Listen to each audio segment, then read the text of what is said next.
जब मैं गरीबी देखता हूं,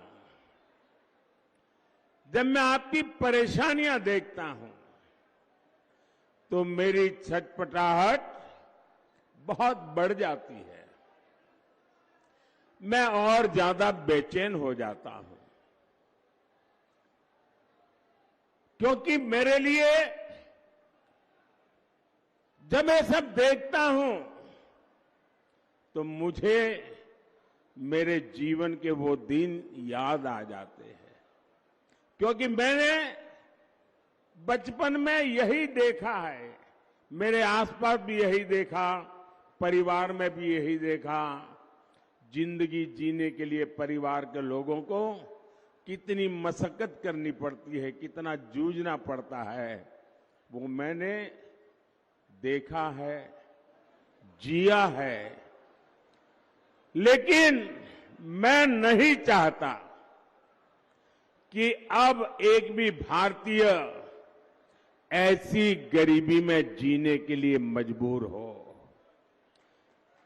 मेरा भारत, मेरा परिवार अब गरीबी की जिंदगी नहीं जिएगा। आज मुझे ये देखकर संतोष होता है कि पिछले 10 साल में 25 करोड़ लोग गरीबी से बाहर निकले हैं। ये मैं संतोष मार करके सोने वाला नहीं हूं।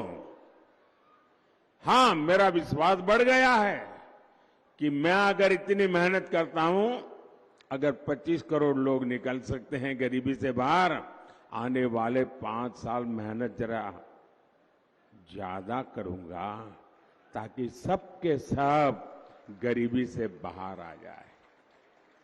जब उनकी गरीबी दूर हो सकती है तो ये तय है कि भारत से हम हर किसी की गरीबी हटा सकते हैं। इसलिए मैं जी तोड़ मेहनत कर रहा हूं, और मैंने देखा है कि मेरी मेहनत में रंग भर दिया है मेरे देश के गरीबों ने।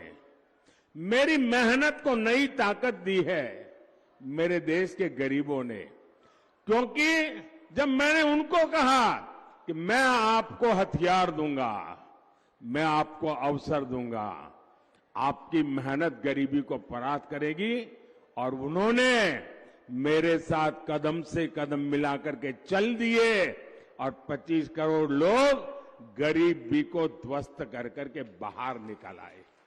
और इसलिए इस सफलता में उन गरीबों का सबसे बड़ा योगदान है जो मेरी बात मान करके मेरे साथ मेहनत के लिए आगे आए।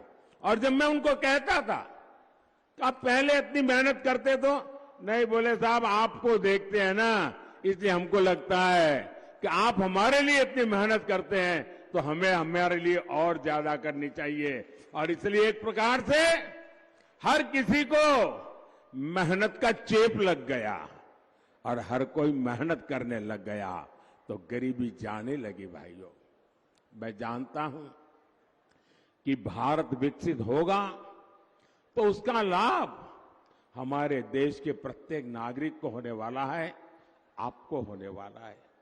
भारत विकसित होगा तो हर भारतीय की आय बढ़ेगी, और जब हर भारतीय की आय बढ़ेगी तो मेरे बंगाल के लोगों की भी आय बढ़ेगी, मेरे दुर्गापुर के लोगों की आय बढ़ेगी। हमारे दिलीप जी इतनी मेहनत कर रहे हैं, यहां तो वर्धमान में और ज्यादा बढ़ेगी। मैं चाहता हूं धान के कटोरे के रूप में वर्धमान की फिर से जय जयकार हो। मैं चाहता हूं इंडस्ट्रियल सिटी के रूप में दुर्गापुर की पहचान देश में ही नहीं दुनिया में सशक्त हो। साथियों, बीते 10 साल में महिला स्वयं सहायता समूहों से 10 करोड़ महिलाएं जुड़ी हैं। मोदी ने इन्हें लाखों करोड़ रुपए की मदद दी है। आज ये स्वयं सहायता समूह अपना व्यापार कारोबार फैला रहे हैं। मोदी ने इन समूहों की 3 करोड़ बहनों को लखपति दीदी बनाने की गारंटी दी है।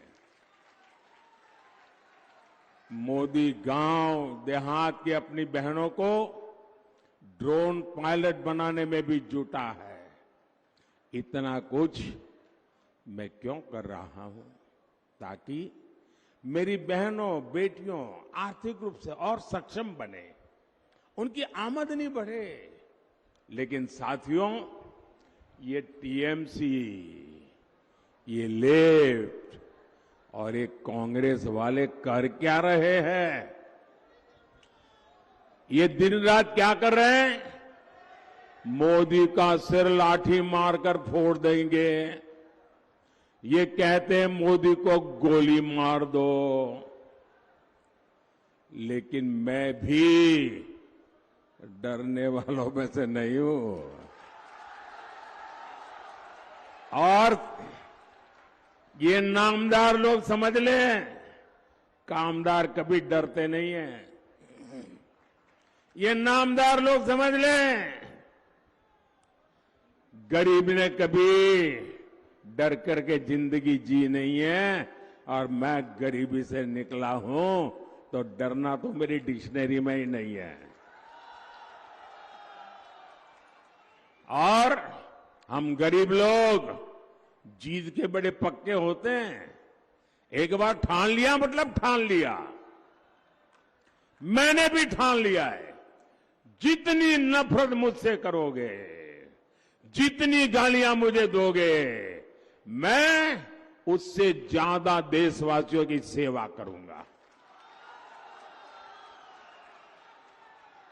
साथियों, लेफ्ट और कांग्रेस और टीएम के पास विकास का विजन ही नहीं है।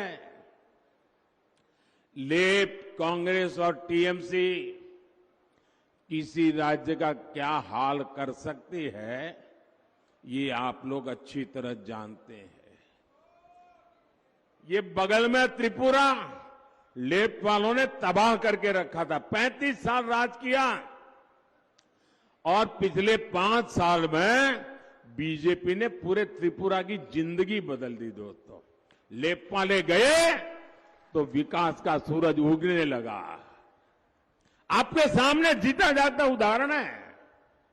देश का विकास करना ये इनके बस की बात नहीं है। इन्हें बस एक ही काम आता है, वोट के लिए समाज को बांटो, देश को बांटो। मैंने कल टीवी पर देखा, यहां बंगाल में टीएमसी के एक एमएलए ने सरेआम धमकी दी।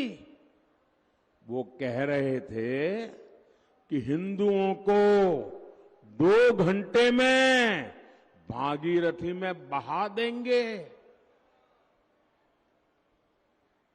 ये कौन सी भाषा है भाई? ये कौन सा पॉलिटिकल कल्चर है? हिंदुओं को बहा दोगे? वाकई क्या हालत हो गई है? बंगाल में हिंदुओं के साथ क्या हो रहा है? ऐसा लग रहा है यहां हिंदुओं को बंगाल में टीएमसी की सरकार ने यहां हिंदुओं को 2ym दर्जे का नागरिक बना करके रख दिया है। ये कैसे लोग हैं? जय श्री राम के उद्घोष से उनको आपत्ति है। जय श्री राम बोलो तो उनको बुखार आ जाता है।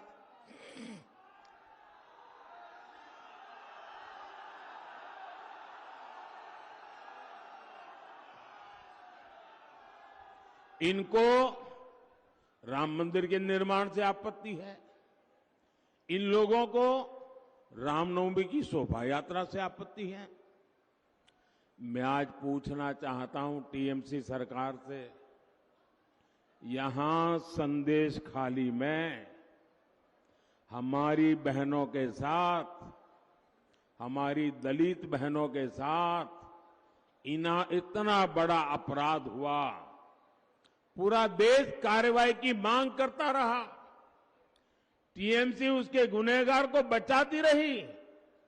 क्या सिर्फ इसलिए क्योंकि उस गुनहगार का नाम शाहजहां शेख था? भाइयों बहनों, कल जब मैं एयरपोर्ट पर उतरा तो एयरपोर्ट पे अपने कुछ कार्यकर्ता मुझे आए थे, मिलना हुआ, उनसे बातें हो रही तो उन्होंने मुझे एक गाना सुनाया, एक गीत दिया। संदेश खाली की बेटियों ने, वो कोई संगीतकार लोग नहीं है, वो कवि लोग नहीं है, वहां पर मजदूरी करने वाली बहनें, ऐसी बहनें टेबल थपथपाकर कर संदेश खाली की मुसीबतों का एक गीत गा रही थी।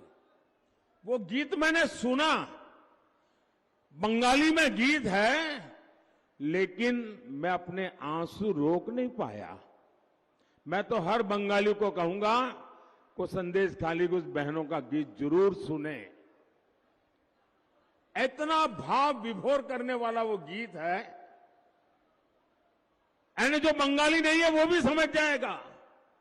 और मैं उन 3-4 बेटियां जो गा रही है ना, उनको मैं बहुत बधाई देता हूं कि उन्होंने किस प्रकार से अपनी बात को पहुंचाया है।